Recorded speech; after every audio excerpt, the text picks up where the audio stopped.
So hello guys, welcome back to red dragon FF. So இன்றைக்கி நம்ம பார்க்க போகிறது 4th மிஷின் தான் கைஸ். என்னடா முதல்ல முன்னாடி வந்த மாதிரி இருக்குது நீங்கள் பார்ப்பீங்க. ஸோ ஆமாம் கைஸ், கொஞ்சம் முன்னாடியே வந்துடுவோமே. ஏன்னா இன்ட்ரோடக்ஷன்லாம் போட்டு உங்களை காட்டி கழுத்து இருக்க தேவையில்ல. எப்படி இருந்தாலும் இந்த லொக்கேஷனுக்கு நீங்கள் பீடப்பை பார்க்க வருவீங்க. பீடப்பை பார்த்து வந்தோடனே கோலப்பொடி விற்கிறவனை கொல்லணும். ஸோ அதான் கோலப்பொடி கொல்றவனை சீன் அப்படியே வந்துடுவோமேன்னு வந்தாச்சு. ஓகே, நம்ம ஹோமிக்கிட்ட அவன் கோலம் மாவுத்துக்கிட்டு இருக்கான் கைஸ். இன்றைக்கி அவனை பொழக்க போட்டு விளக்கேத்தன அவனை.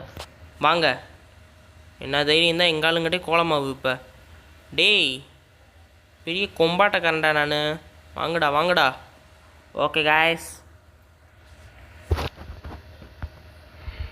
ஓகே. இப்போ என்ன பண்ணணும்னா, அங்கே போகணும். அந்த ரெட் சர்க்கிள் இருக்குல்ல, அங்கே போகணும்.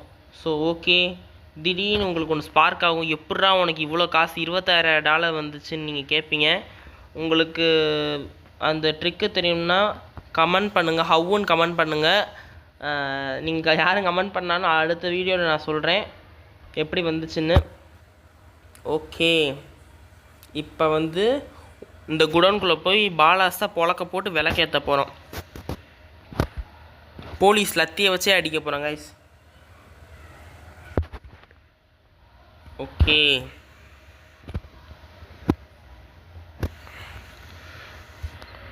வாடா இவன் தானே அந்த ட்ரக் டீலரு. வாடா, உன்னை சும்மா விட மாட்டேன்டா. அவ்வளோதான். நீ யாரா அவனுக்கு சப்போர்ட்டு? போடா.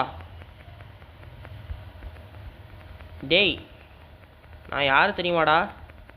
வாங்கடா. ஸோ கைஸ், எக்காரணத்தை கொண்டு இந்த மிஷினில் கன் யூஸ் பண்ணிடாதீங்க கைஸ். ஏன்னா கன் யூஸ் பண்ணிங்கன்னா வாண்டட் ஸ்டார் வந்துடும். அதுக்கு தான் சொல்கிறேன், அனுபவத்தில் சொல்கிறேன் நண்பா. யாரும் இந்த மிஷினில் கன் யூஸ் பண்ண வேணாம். இவனுங்களை அடிக்க எதுக்கு துப்பாக்கி தோட்டா வேஸ்ட் பண்ணிக்கிட்டு? இந்த நாய்களுக்கு கம்பே போதும். ஓகே, ஸோ மிஷின் சக்ஸஸ்ஃபுல்லி வந்தாச்சு. ஓகே, முடிச்சாச்சு. வேகமாக போகணும். ஸோ இந்த இதை நான் உங்கள்கிட்ட மறைக்க விரும்பலை, நான் இப்போயே சொல்கிறேன். இது இந்த காசை ஹாஸ்பிட்டிங்கில் தாங்க நான் எடுத்தேன். அதுக்காண்டி $350 ஹாஸ்பிட்டிங்கில் போடல. ஃபஸ்ட்டு ஒரு $50 போட்டேன், விழுகலை. அடுத்து ஒரு $100 போட்டேன், விழுகலை. அடுத்து ஒரு $100 போட்டேன், விழுந்துருச்சு. அதுக்கப்புறம் மொத்தம் கொஞ்சம் கொஞ்சமாக போட்டு $26,000 கிட்ட கொண்டு வந்துட்டேன். நீங்கள் எடுத்தவொடனே ஹாஸ்பிட்டிங்கில் போகணுன்னு அவசியம் இல்லை. நீங்கள் கொஞ்சம் மிஷின்ஸ் முடிச்சுட்டு ஒரு $2,000 கிட்ட சேமிச்சு வைங்க. அப்படி $2,000 உங்களுக்கு சேமிக்க கஷ்டமாக இருந்துச்சுன்னா ட்ரக் டீலரை முதல்ல போட்டு தள்ளுங்க. ட்ரக் டீலராக போட்டால் அவன் சொல்லையா $2,053 தருவான். அப்படியே தேடி ட்ரக் டீலரை கோலமாக விற்கிறவனை போட்டு கொண்டிங்கன்னு வச்சுக்கோங்களேன், அவன் உங்களுக்கு $2,053 தருவான். அந்த காசை மொத்தமாக சேர்த்து நீங்கள் இதில் இன்வெஸ்ட் பண்ணிங்கன்னா உங்களுக்கு